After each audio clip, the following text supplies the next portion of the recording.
You are watching Forbidden Knowledge TV. Tonight on Cosmic Cantina, we're heading way south, back to Antarctica. With the continent melting at a rather drastic rate, what might we uncover beneath the ice? Alien bases, pyramids, black goo? Anything is possible. We also have a special interview to discuss the topic and whether disclosure may be related to the Antarctic. So throw on some warm pants, because things are about to get chilly.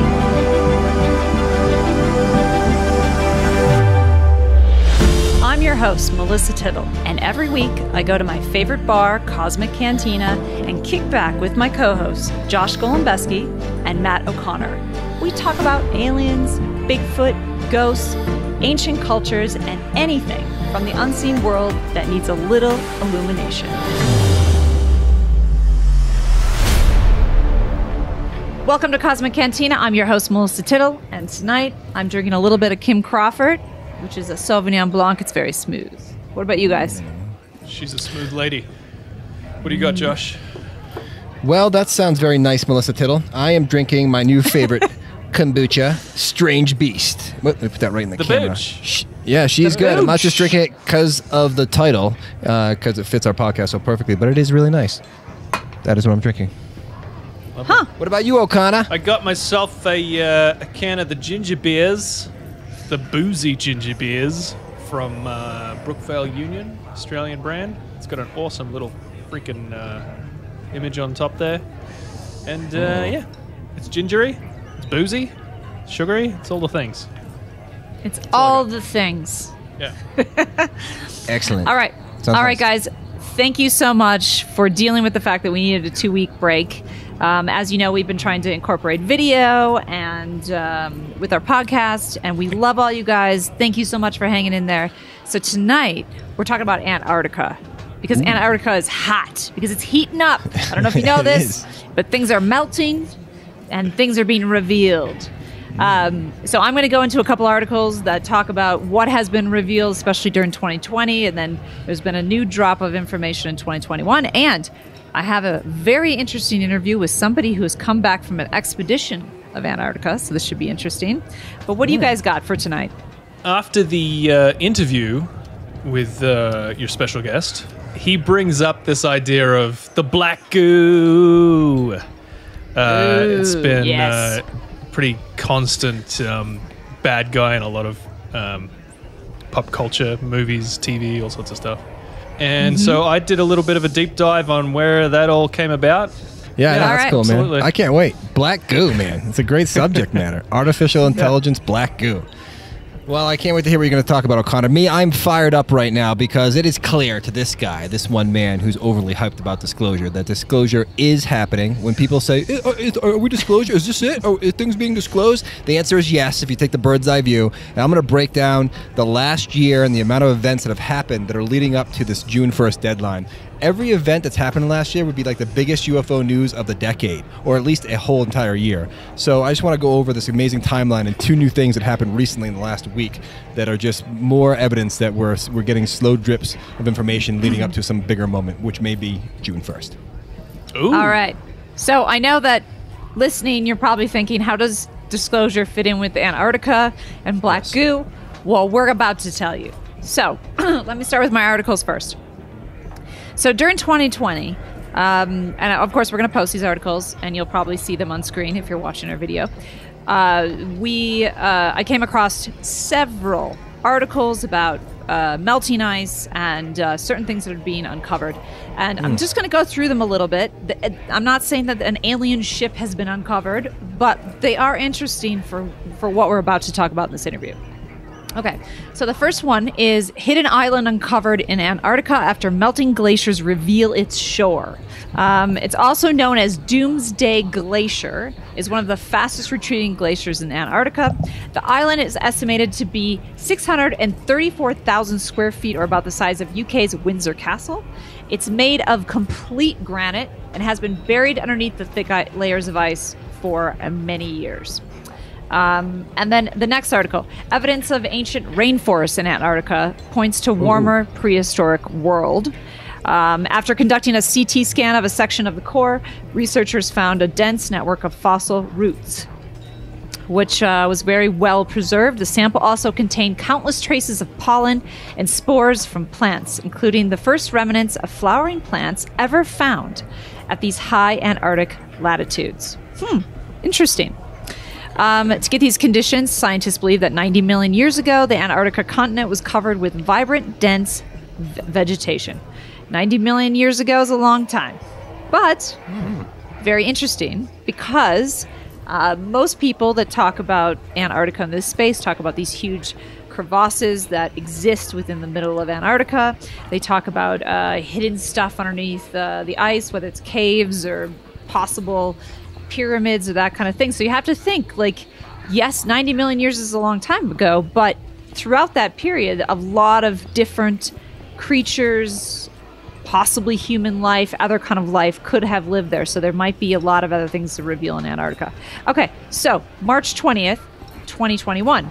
Scientists discover Antarctica marine life trapped under ice for half a century. So scientists discover what they are calling the real life Loch Ness monster. This is a thing that's been frozen in the ice for millions of years, and it's called Elasmosaurus. Well done. That's right. I didn't murder that. Elasmosaurus in Antarctica. And of course, we'll show a picture of it and you can see for yourself. It's some weird kind of monster looking thing that's been uncovered in the ice. They've never found one before, but this is what they're calling it. All right, so the reason I bring this up is obviously this is happening a lot in Greenland too. The ice is melting, and they're finding Nazi planes and bases and all that kind of stuff. So in Antarctica, a lot of researchers and esoteric people have been talking about how there's alien bases and certain military bases and possibly German soldiers and all that kind of stuff, right?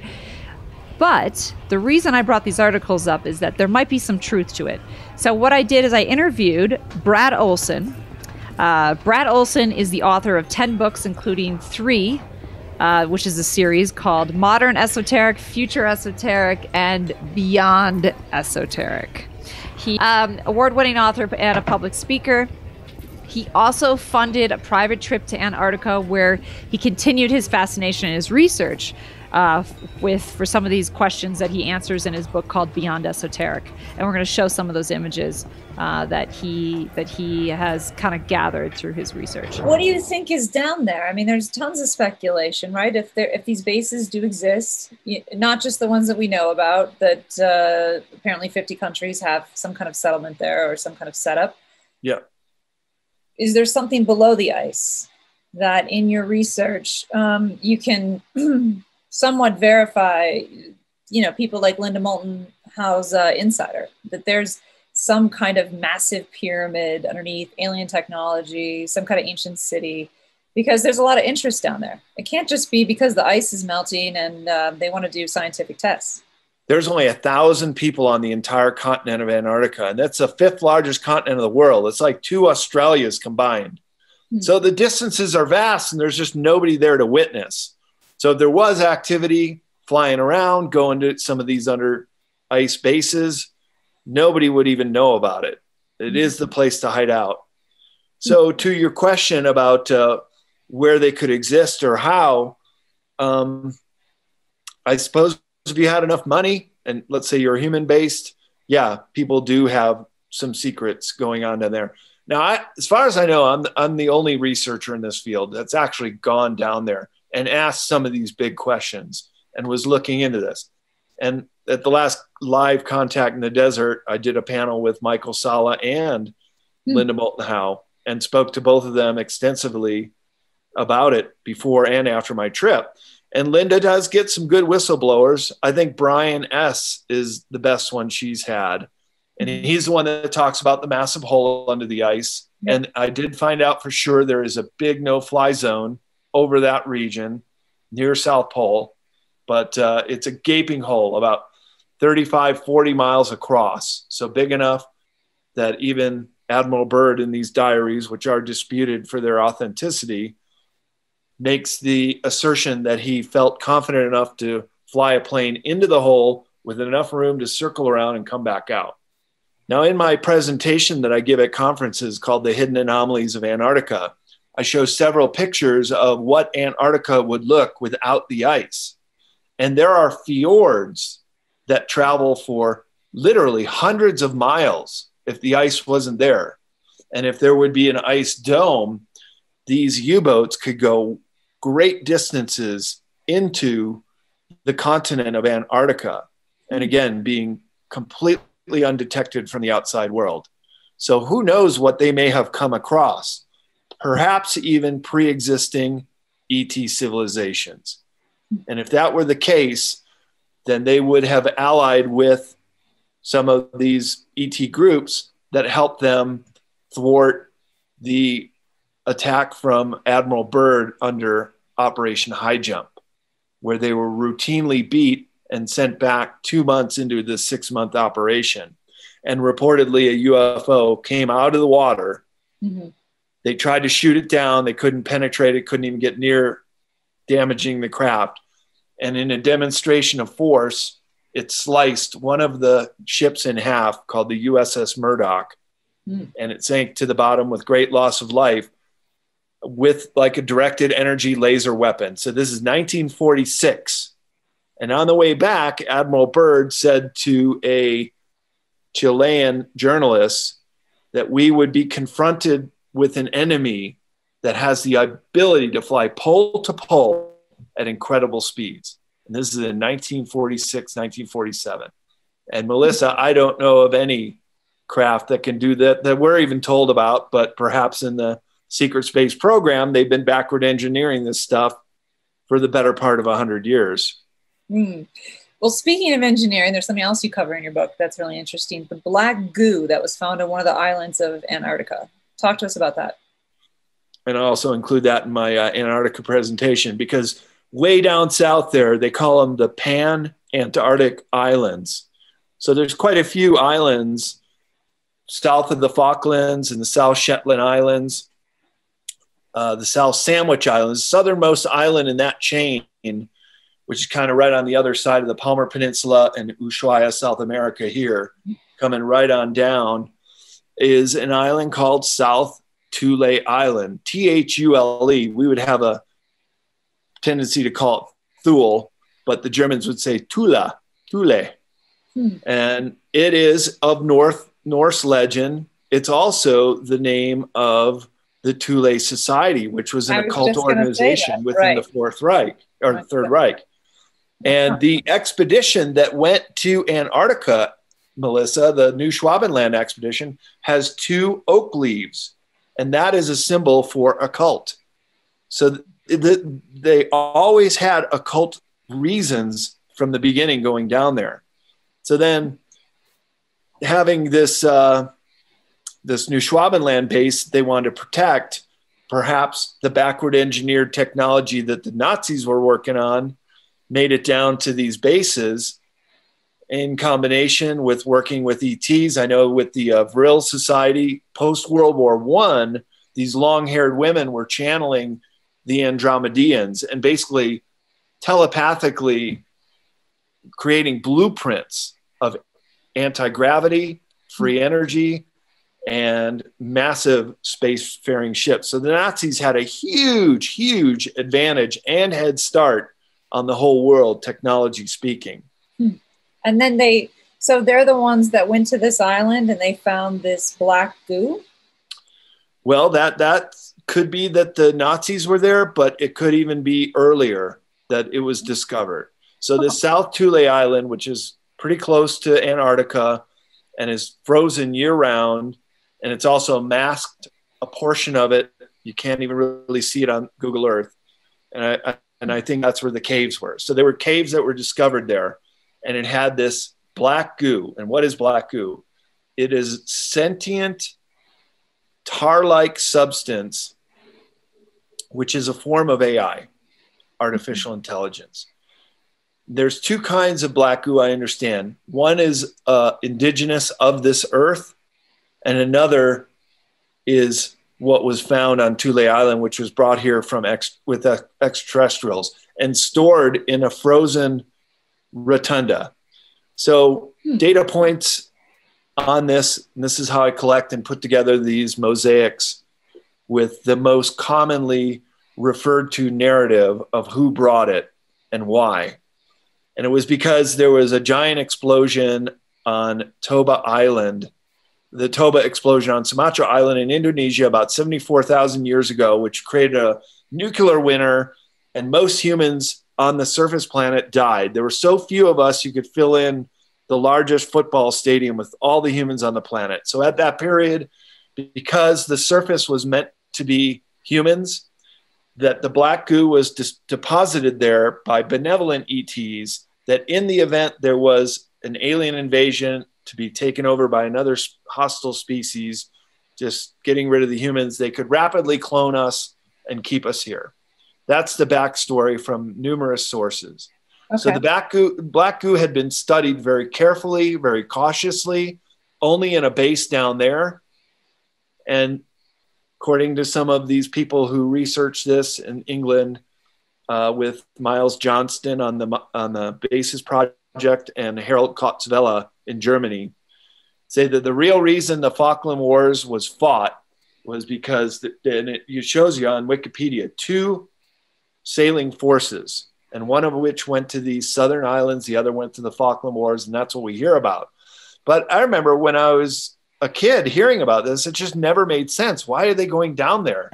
Why are they showing this huge force? Because the other split force was going to collect the black goo. That's what the Falkland Wars was all about. So what you're saying is the UK got a hold of the black goo, and yep. They have been possibly using it for some kind of weaponry?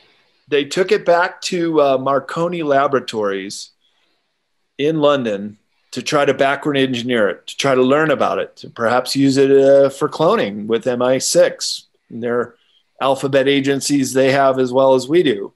Mm-hmm. And it got loose in the 1980s. And there was a great loss of life at Marconi Laboratories of the scientists that were working on this. And you can look this up. It's pretty easily verifiable.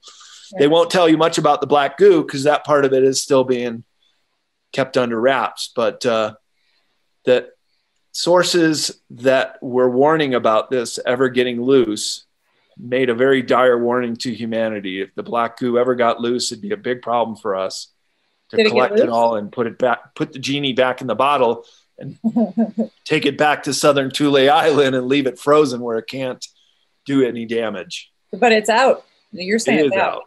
Yeah. And it's it's not controllable by any government, meaning it's in food, it's in water, what is it? Where is it? What is it doing? Well, like any life. Is it only in Cancun, Mexico? Like when you go there on spring break and all of a sudden you get the black goo and then you're like, I should have gone there. But you do see it featured in movies quite a bit. True. There's a dozen or two movies that show black goo, including Prometheus. Mm-hmm. That was a big part of that movie. And then in the conspiracy research side, you had a super soldier named Max Spears who died at a very young age. I think he was 33 years old. And when he was seen breathing his last breath, black goo was coming out of his mouth, like some black kind of bile. It may not have been black goo, but interesting that there are so many other parallels. But then also one of the side effects of Morgellons is it will leave behind a tar-like substance. Even when the fibers come out, it leaves behind. And I'm one of the first researchers to suggest this, that this is what the black goo being unleashed has now surfaced, not only in humans, but now animals are starting to show Morgellon fibers. And that could be separate, but one of the side effects is a black tarry-like substance that will come out of the skin as well. Oof. So it sounds like Antarctica, as everybody imagines, is just full of mystery still, right? Possible UFO stuff that's black goo, alien technology, ancient civilizations, if you will. Do you think that Antarctica might be part of this anticipated UFO disclosure? They just keep pushing and pushing. It's supposedly supposed to happen in June. Do you think that Antarctica is actually part of that plan? Well, Page 252 in my new book, I do talk about a big reveal coming. This is actually called Project Bluebeam. And a lot of people just think of the holographic image of ships coming in, and that's a big part of it. That's what's going to be the most mind-blowing of all if they try to do this. But there are first steps before the fake alien invasion, and this is a false flag, let's be clear. But there would be some big reveal. Now, the big reveal could be based on truth, or maybe it could be partly staged and partly truth, maybe like the Apollo or Mars rover. You see some landscapes and frozen environments here on Earth, and there's the rover, and they're playing it off as that. I've always thought that, too, about the Apollo landing, that there were some fake Kubrick shots they just threw into the mix. But they really did go to the moon, and there really could be a large craft under the ice that gets revealed. And I've identified at least one of the three, which are often talked about. And the alphabet agencies in our country have nicknamed them the Nina, Pinta, and Santa Maria, guarded over by the NSA. The NSA, no such agency.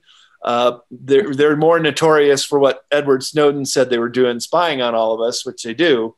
But they're also in control of anything extraterrestrial. They're Johnny on the spot with every craft retrieval, and also with whatever messaging needs to be put out to create a cover story. And the NSA is active down in Antarctica, as well as on the South Pole, Amundsen Scott Station, where they would monitor activity in and out of the giant hole in the ice. There's also a very famous building at McMurdo, which is an NSA building that nobody knows anything about. I think it's called Hangar 13, or it's a weird name. I know that was a movie, but there is a building, and it's been confirmed by several people that it's there. So they have a presence there, and they control the narrative, okay?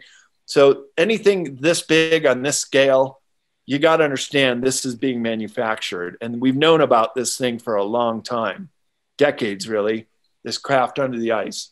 So which one gets revealed and how it's rolled out, and if it includes bones of giants, is also in the proposal for the first step of Bluebeam. So everybody gets their mind blown by what was discovered and the existence of giants on Earth. And this is already pretty well established UFOs, and known. Yeah. Ancient technology. So you're thinking Antarctica is a hotspot because we could just collect all of that. It could just all be down there. So they could just open the veil on Antarctica, and then they've crossed all of their, or checked all their boxes, and now they have their massive disclosure. I couldn't think of a better place to roll out something like a discovery of a giant craft, and oh, look, now we also found giant bones, and some of them are mummified or in stasis still. So everybody would have their mind blown from that story, right? Right. Then once the public is conditioned to massive crafts and alien species, then they could roll out the holographic sky show, including voice to skull technology. And it would also include saviors. So every country of the world, I don't know at what step this would happen, but part of the narrative of what Project Bluebeam is in Christian countries, Jesus would appear and we would hear him speaking to us in our head. Everybody would. In Muslim countries, they would see Muhammad, although I don't think it's allowed to show him. But Hindu countries would see Shiva or Vishnu. Buddha countries would see Buddha, and they would hear the Buddha talking to them. But it's all fake. It would all be fake. It would be the biggest fake out, biggest false flag in world history. And for that would be the roll in, the full scale implementation of New World Order. And that is scheduled. It's all slated for this decade to be completed by 2030. If it doesn't, then perhaps that timeline has been thwarted and it's not going to happen. So I've talked to super soldiers. I just moderated a super soldier panel at the 5D in Vegas last weekend. And some of them think that people are too awoken now, that it would just be way too transparent. I mean, if we can have this conversation and it does happen, then boy, did we scoop this story.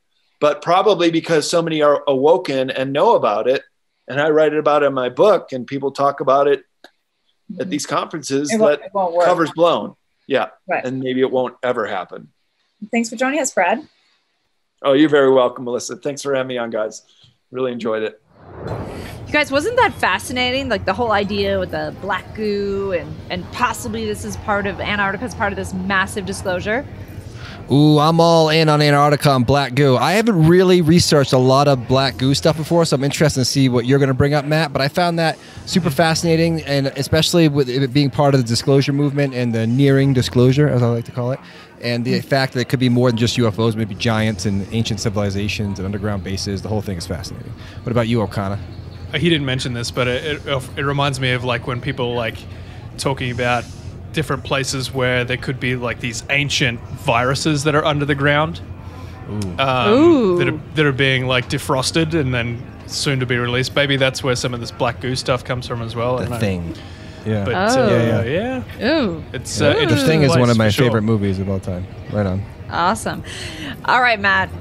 So what do you got? You got something dark. You got something deep. You got something gooey. Maybe gooey. I think it's kind of gooey. It's Ew. gooey. It's a little sticky. It's viscous. I love all these words. I like that word. But it's black. Interesting. So Ew. I I thought it was something else, but okay. gross. So I was intrigued, to say the least, of this black goo stuff, because obviously, you know, like I said at the top of the show, we've seen this like countless times in pop culture all over the world, TV, movies. It's like this constant antagonist, I guess, in a lot of films. Yeah. Or This or, lubricating MacGuffin or antagonist. whatever. Yeah. Yeah. Wait. I thought Yeah. that was Angel Hair. Is Angel Hair a protagonist? That should be the next one. I need a movie with Angel hair versus dark goo. Yeah, this is black goo. This Yeah. is yeah. Battle of the Goo. I'll direct Yeah. that. Anywho. Maybe I did in Van And then Nuys. they like make love and they make like a new alien. Okay, sorry. All right. So Yeah. Matt, what were you talking about? I'm sorry, I totally interrupted. So, black goo. So I tried to Viscous. find, like, it's pretty crazy, right? So it's apparently this, like, the stuff that has a sentience. It's of possibly alien origin. It's able to change DNA. There's, like, all these different stories about it. Wait, remember the beginning of the movie? Is it Prometheus? How do you say it? Prometheus. Prometheus. Doesn't he turn into black goo when he fades into the water? Yeah, so Isn't it he a symbol drinks- of like life and? Yeah, one of the engineers drinks the stuff, and it basically breaks down his body and begins to seed life on the planet. As best I could tell, this little doozy popped up via a story from a UFO researcher from England. His name's David Griffin. He was from a group called Exopolitics UK. Okay. And he kind of linked this black goo stuff to a story about the Falklands War, which happened in 1982, that had this supposedly alien aspect to it. So, well, let's dive a little deeper. Okay. So, Let's get deeper. here's the Come kicker. on. Where did David Griffin get the bulk of his information on this? As far as I can see, this guy was kind of the catalyst for this whole black goo stuff. I mean, it's been around for decades, obviously, and like we said, media, children's cartoons. Like, remember that cartoon Fern Gully? Way back in the Yes. day, in the 90s. I remember It was Fern Gully. I Black like Fern goo Gully. was like the bad. It's always the bad guy, right? It's always the constant evil. It's just a visceral image. It's basically like a congealed, boiled down version of what evil is, and I think it's just an easy bad guy. It's like if you put an antagonist in a movie that's the Nazis, you automatically know they're the bad guy. There's no backstory needed. You know, it's just the same thing. I don't know. So anyway, That's really interesting. I wonder if it's like a human subconscious thing, though. The fact that it's in I never thought of like Fern Gully and like until you mentioned that, until you brought up the black goo, I was like, so it's like filmmakers just come up with ideas because they think they're cool sometimes. So where did that come from? Maybe it's a subconscious thing that we're constant. There's even older stuff. I couldn't find like the oldest one, but it even goes back even further than that. Like, there's the Blob was like an old 50s, 60s movie. I don't know. Yeah, I used to love the Blob. Yeah, I mean, that was pink goo, but, Yeah. it's goo. sentient Don't goo. disrespect the blob. Obviously, the X-Files had a huge story arc that involved this black cancer, you know, the Like goo. Venom from Spider-Man and Venom and was the another Marvel. one, yeah. So I mean, it's just a constant over and over again. So David Griffin apparently got the bulk of his information from a Kiwi, a New Zealander, which automatically red flags jumping up. No, I'm kidding. I'm kidding, Kiwis. I'm kidding. I love yous. Everything's fine. Anyway, but this guy was. Wait! I got something. I got something for you. There it is. Eat a bag of dicks. A whole bag. Straight up. All right. Anyway, so this guy was claimed to be a contactee, and he claimed to have been abducted.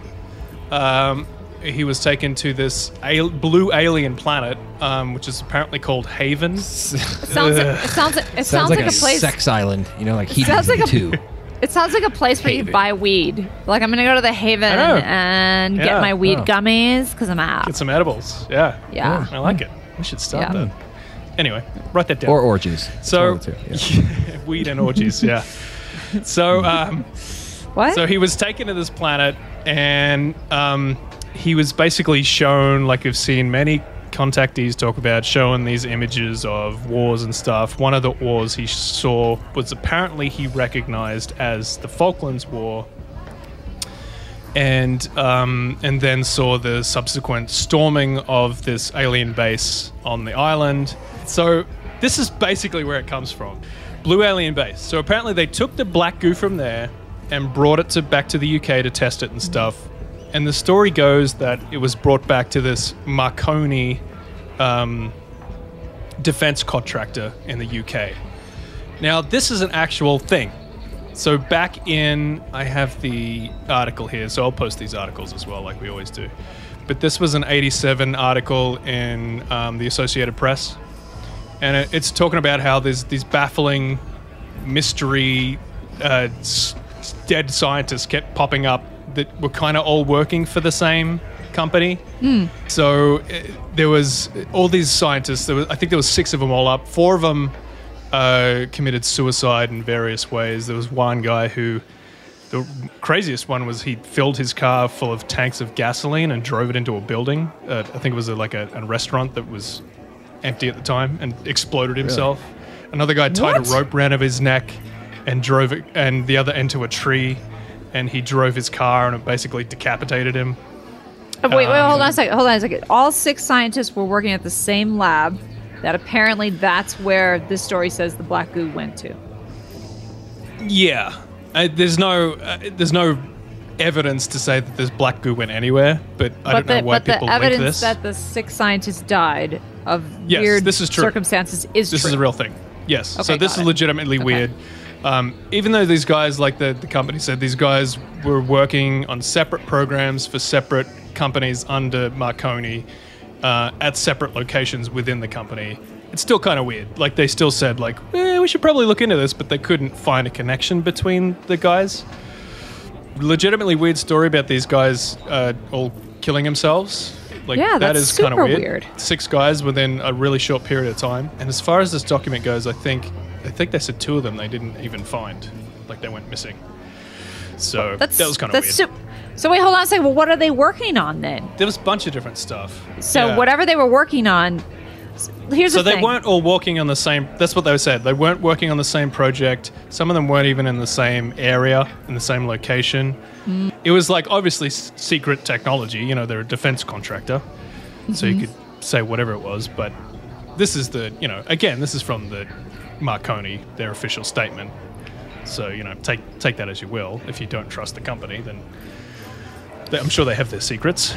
Truth in situations gets muddled, right? So is it this black goo that came from the islands, and then they were testing with it, and then everybody turned crazy because the aliens got in their bloodstream? I don't know, but they were testing with something that kind of made people go crazy. Now, the fact that they're not working on the same project, I don't know if that's true or not, that statement, but don't you think that's a little weird? Now, I'm not saying it's black goo, but I'm just saying that the fact that their deaths are so unusual and so violent, and so All so involving driven. cars, which is weird too. I think the final guy locked psychological. himself in his garage and like carbon monoxided himself. So yeah, definitely weird stuff. And if there is a connection, maybe it has something to do with what they were working on. I don't know. All right. Like we talked about before, I just wanted to get into like this whole archetypal thing because there was a couple of interesting things that came out of the black goo being this living evil that goes back decades, like I said, through popular culture. And like I said, it's like this easy visual for us to instantly see that this sentient black sludge is like, it's bad. It's a bad thing. It's like you see a spider, you know, you run away. But there was this interesting article that I read that kind of explores this idea of the black goo and this being a powerful symbol, this visual metaphor for something inhumane or anti-human. And actually, I heard there was someone writing about the black goo more conspiratorial as being like the Antichrist. The Antichrist being, you know, and this was all sort of dug up from Antarctica, apparently, the Antichrist being not a person or a personification of the devil or whatever, but a virus that goes and wipes out the humankind. Anyway, so there was an interesting couple of quotes that came out of this article. One from futurist Michael Garfield, who put it, "We amplify the present in our speculative fictions. As a programmable matter, black goo is the ghee or the cream of technology, a matured image of the technium, the seventh kingdom of life, which Kevin Kelly calls the greater, global, massively interconnected system of technology vibrating around us. It's a symbolic organism co-evolving with us, and it's evil. Not as something theological or harmful, but as the enunciation of the next level of order." So it's like this fear of where we will evolve to as humans, I guess. Like, I guess it goes with transhumanism and the that whole thing too. But after that, like that's like really an interesting like thought on that on the whole visual of it. But there was just this thing from Terence McKenna, who talked about ayahuasca, and I was like, hang on, I'm on board for this, Terence. What do you got, fella? And he was talking about this this stuff called the psychofluid. And he says, when you vomit from taking ayahuasca, this dark fluid comes out of your body. It also forms on the surface of the skin like sweat. The Jivaro do much of their magic with this peculiar stuff. So these matters are extremely secret. Informants insist that the shamans spread the stuff out on the ground in front of them, and that one can look at this material and see other times and other places. According to the reports, the nature of this fluid is completely outside of ordinary experience. It is made out of space-time or mind, or has a pure hallucinogen objectively expressed by always keeping itself within the confines of a liquid. So again, it's like this interesting.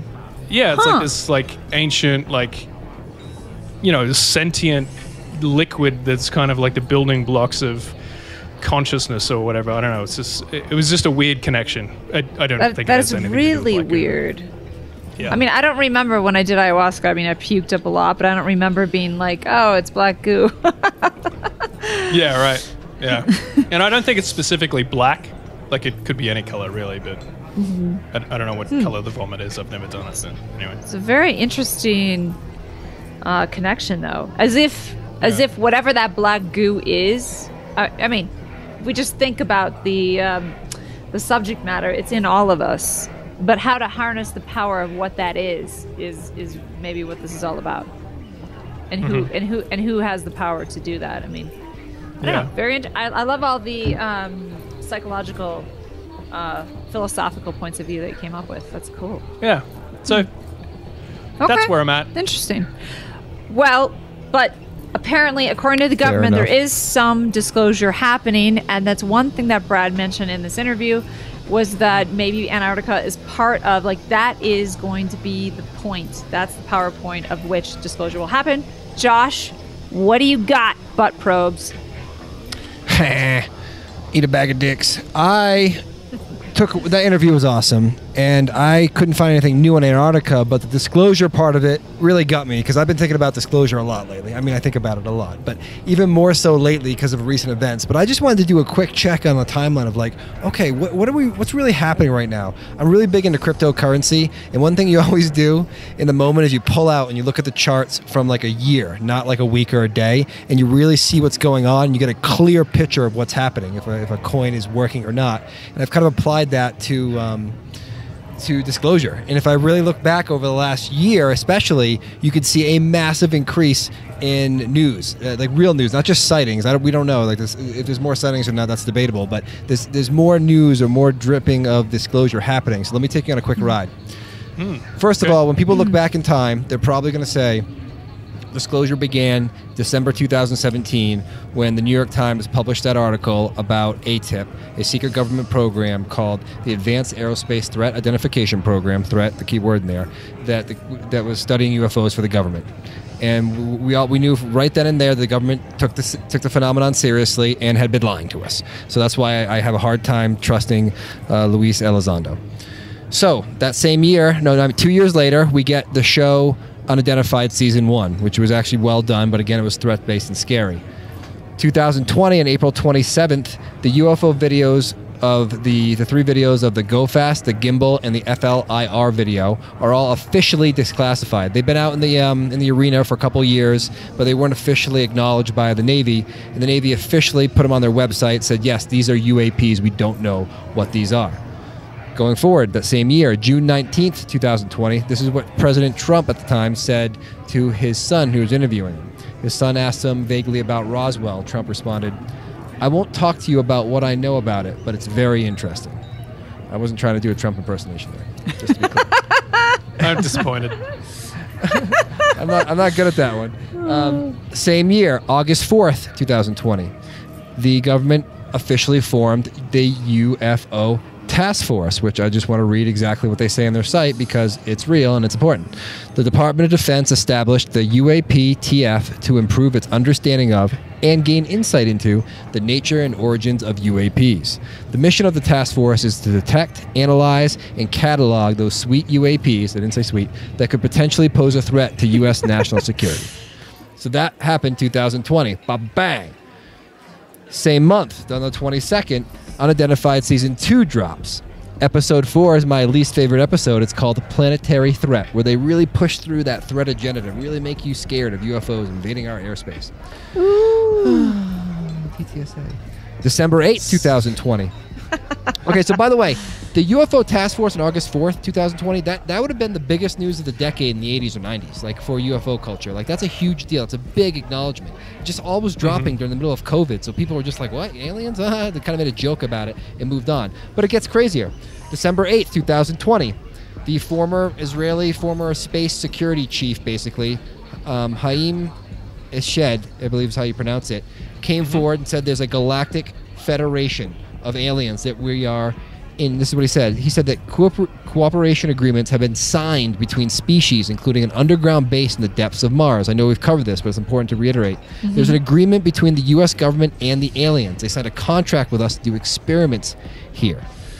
That's crazy. That would have been the biggest news of the entire decade if that was any other year. But this is just one after another hitting us so fast, we're preparing our minds for something bigger.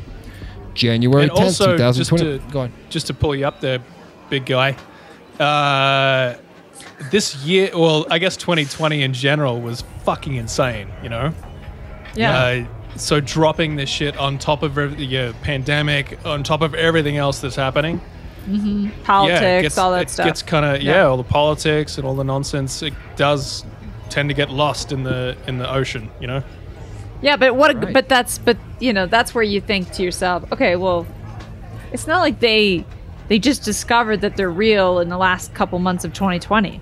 You know what I'm saying? It's just like a very strategic move because it's going to be buried underneath other things that people are more important, that people find more important.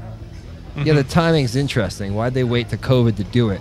And I'm not saying all these events are connected. Some of them might just be their own thing. But it seems eerie that so many high-level people have come forward. And it keeps going on and on.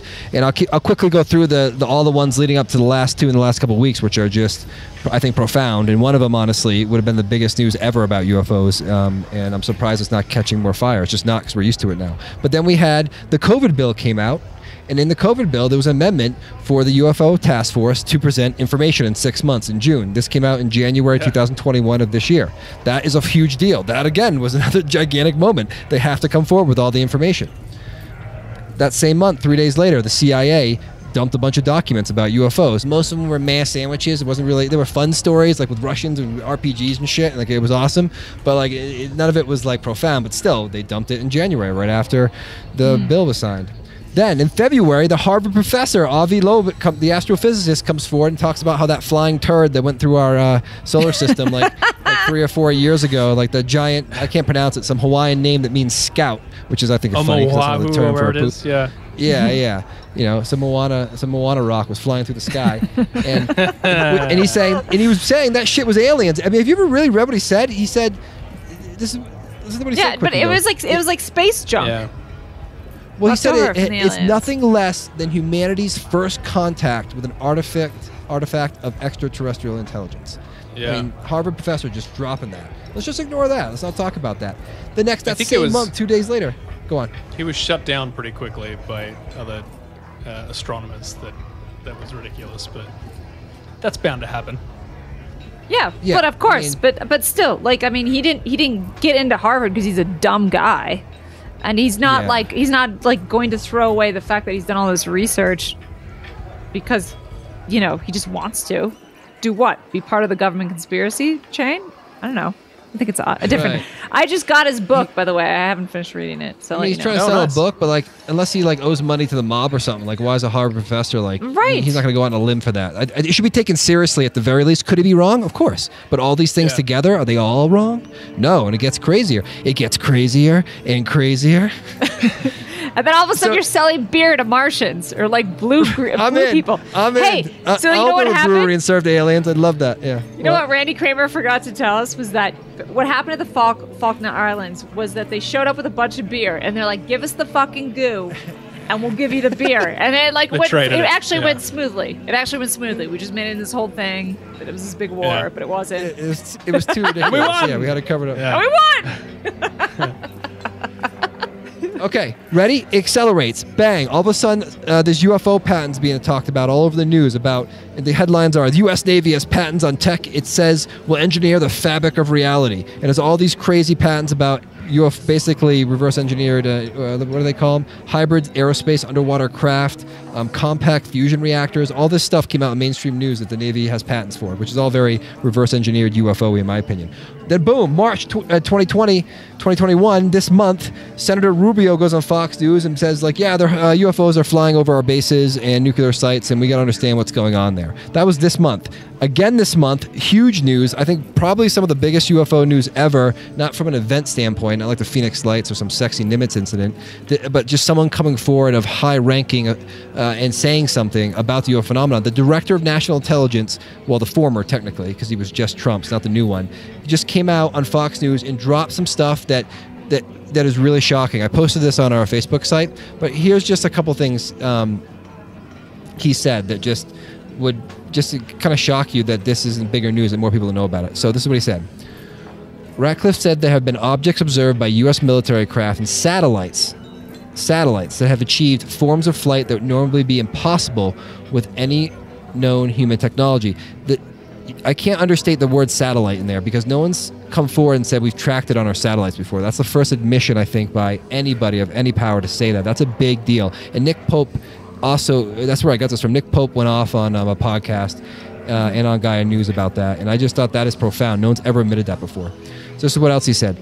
When we're talking about sightings, we're talking about objects that have been seen by Navy or Air Force pilots or have been picked up by satellite imagery that are frankly engaged in actions that are difficult to explain.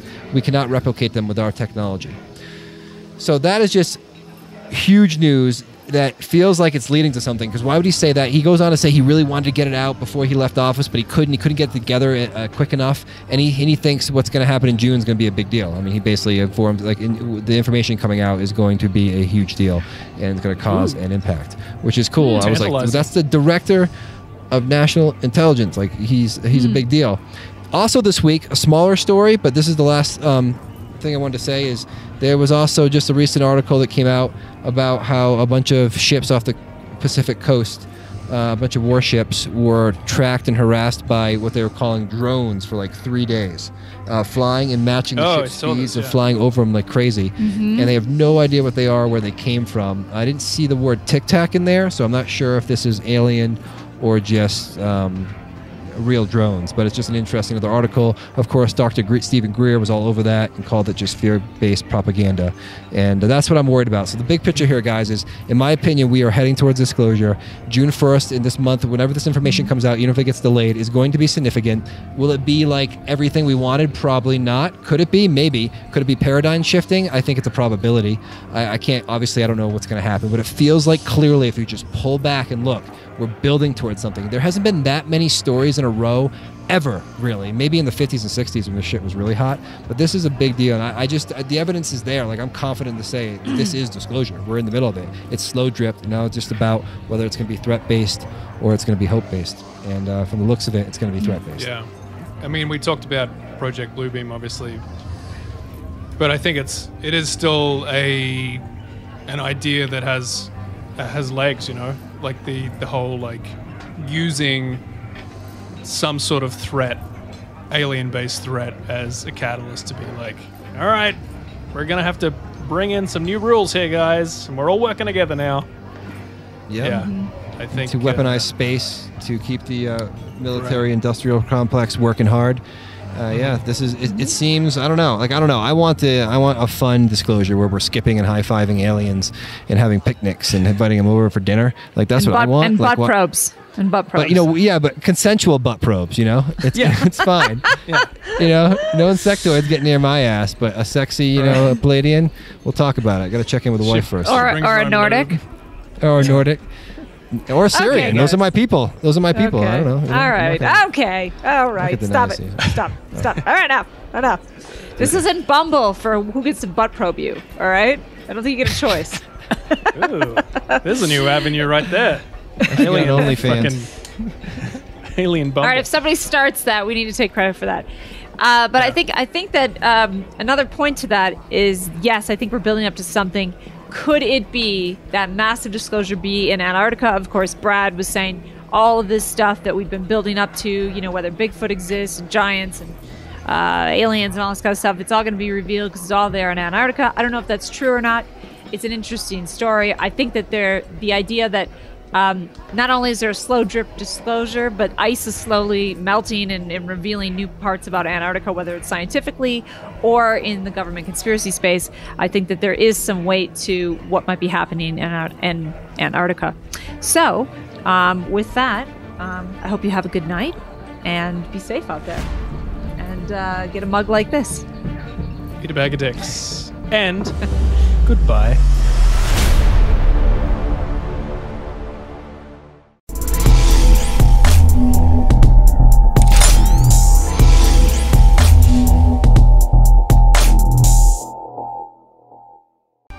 Hi, I'm Billy Carson, researcher, speaker, and best-selling author of the Compendium of the Emerald Tablets and Woke Doesn't Mean Broke.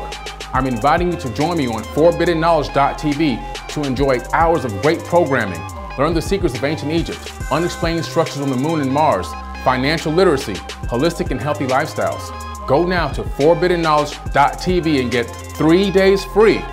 While there, you can enter to win a Rolls Royce. That's forbiddenknowledge.tv.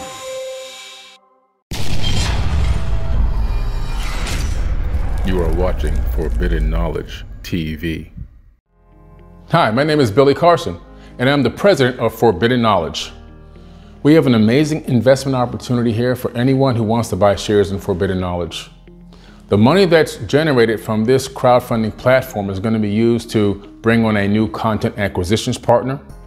We're going to hire a new in-house graphics designer, a social media manager, put together a customer service team and a customer service management program that will organize and satisfy all the different legs of Forbidden Knowledge Inc., as well as, and of course, make more improved high quality streaming content for the Forbidden Knowledge TV platform, which right now is featured on Apple TV, Roku, Amazon Fire TV, iOS and Android apps, and also, of course, the web. The streaming platform is a year old right now and doing very, very well. And we're looking for your support where you can not only be a conscious customer, but also be a part owner in an amazing opportunity that includes streaming TV, book publishing, and e-commerce. Grow with us and earn with us. Forbidden Knowledge Inc. You are watching Forbidden Knowledge TV.